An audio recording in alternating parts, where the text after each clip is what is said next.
आज का सबको गुड मॉर्निंग। आपके अपने यूट्यूब चैनल में सबका हार्दिक स्वागत है। देखिए, आज की अपने वीडियो का विषय वाक्य शुद्धिकरण।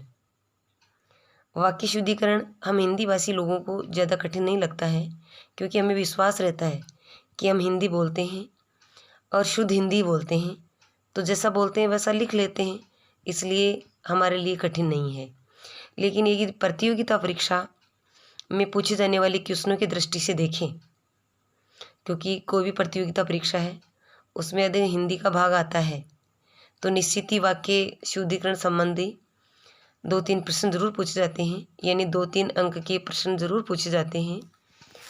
तो ये जितना सोचते हैं उतना सरल नहीं है, क्योंकि वाक्य में लिंग संबंधी अशुद्धि होती है, वचन संबंधी होती है, कारक संबंधी होती है, सर्वनाम संबंधी होती है, विशेषण संबंधी होती है, क्रिया संबंधी होती है।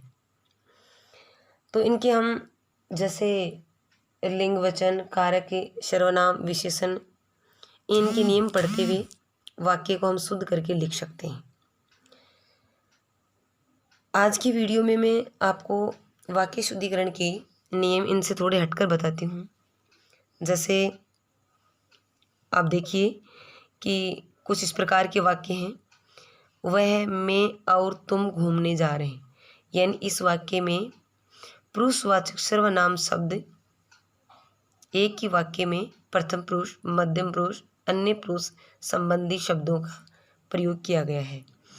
अब इनमें ये रहता है कि पहले कौन सा आता है। वाक्य में यदि पुरुषवाचक सर्वनाम के तीनों शब्दों का इस्तेमाल किया जाता है तो पहले कौन सा प्रयुक्त होता है, पहले कौन सा आता है। अब यहाँ देखिए, वह, मैं, तुम, इसमें पहले अन्य पुरुषवाचक सर्वनाम शब्द है और दूसरे इसमें मध्यम पुरुषवाचक सर्वनाम है, फिर अन्य पुरुष है, फिर प्रथम पुरुष है। तो इसमें हम सही कौन सा माने, इसके लिए ये नियम हम याद रखें। जैसे नियम है, अलग अलग पुरुष के सर्वनाम यदि एक ही वाक्य में एक वचन में लिखे जाते हैं, ध्यान इस बात का रखें कि एक वचन में अगर लिखे जाते हैं तो वहाँ उनमें 2-3-1 के अनुसार लिखा जाएगा। 2-3-1 के अनुसार। अब 2-3-1 को आप समझिए कि 2 का मतलब है, यानी दूसरे नंबर पर आता है मध्यम पुरुष, तीसरे नंबर पर आता है अन्य पुरुष और पहले नंबर पर आता है प्रथम या उत्तम पुरुष। तो यानी ऐसे वाक्यों में पहले कौन सा लिखा जाएगा, मध्यम पुरुषवाचक सर्वनाम शब्द लिखा जाएगा। जैसे दूसरे वाक्य में तुम, फिर तीसरा होता है अन्य पुरुषवाचक शब्द। तो वाक्य में जो अन्य पुरुषवाचक शब्द है वह दूसरे नंबर पर लिखा जाएगा और तीसरे नंबर पर लिखा जाएगा प्रथम या उत्तम पुरुषवाचक शब्द का प्रयोग किया जाएगा। यानी पहले मध्यम पुरुष, फिर अन्य पुरुष और फिर प्रथम पुरुष। इसलिए ऐसे वाक्यों में इस तरह का वाक्य सही माना जाता है और उनमें ये दूसरा वाक्य सही माना जाएगा। इसके अलावा दूसरे प्रकार के जो वाक्य हैं, जैसे हम, तुम और वे घूमने जा रहे हैं, इसमें भी क्या है कि पुरुषवाचक सर्वनाम शब्द ही हैं, लेकिन ये बहुवचन में, ऊपर वाले में एक वचन में आए, इसमें बहुवचन में हम, तुम, वे। इस वाक्य में पहले प्रथम पुरुष का प्रयोग किया है और इसमें तुम, वे, हम, इसमें मध्यम पुरुष का प्रयोग किया है। अब दोनों में से सही कौन सा माना जाएगा, इसके लिए आप एक नियम देखिए। अलग अलग पुरुष के सर्वनाम यदि एक ही वाक्य में बहुवचन में लिखे जाते हैं, किसमें, बहुवचन में लिखे जाते हैं, तो वहाँ पर ये जो पुरुषवाचक सर्वनाम शब्द हैं ये इस प्रकार लिखे जाएंगे 1, 2, 3 के अनुसार।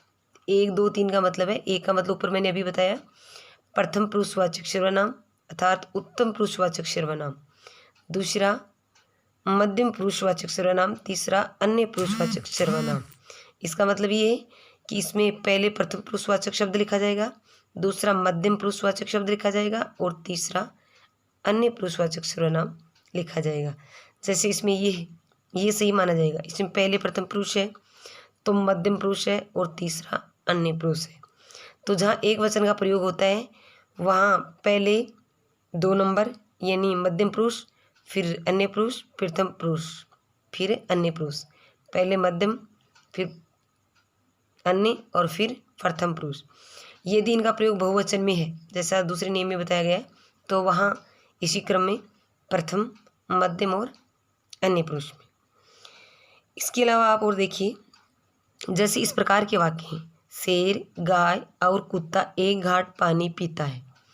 यहाँ विभिन्न प्रकार के लिंग के विभिन्न कर्ता है, अलग अलग लिंग के कई कर्ता है, 3 कर्ता है, शेर, गाय, कुत्ता, 3 कर्ता हैं इसमें, लेकिन क्रिया एक के अनुसार आएगी या सबके अनुसार आएगी।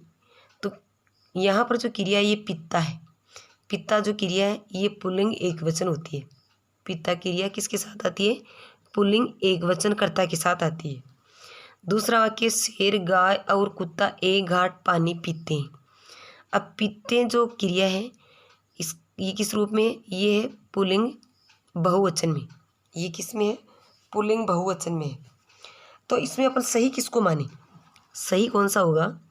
यानी ऊपर वाले वाक्य में जैसे अंतिम लिंग के अनुसार है, भाई अंतिम जो लिंग है ये पुल्लिंग है और एक वचन है, तो क्रिया भी क्या है? पुल्लिंग और एक वचन है। इसका मतलब क्रिया का प्रयोग अंतिम कर्ता के अनुसार किया गया है। और इसमें इन तीनों के अनुसार किया गया है कि पुल्लिंग बहुवचन में किया गया है। तो इसके लिए सही कौन सा होगा? इसके लिए आप ये नियम याद रखेंगे, अलग लिंग के कर्ता और एवं तथा शब्दों से जुड़े हुए हैं तो वहाँ क्रिया सदैव पुल्लिंग बहुवचन में आएगी।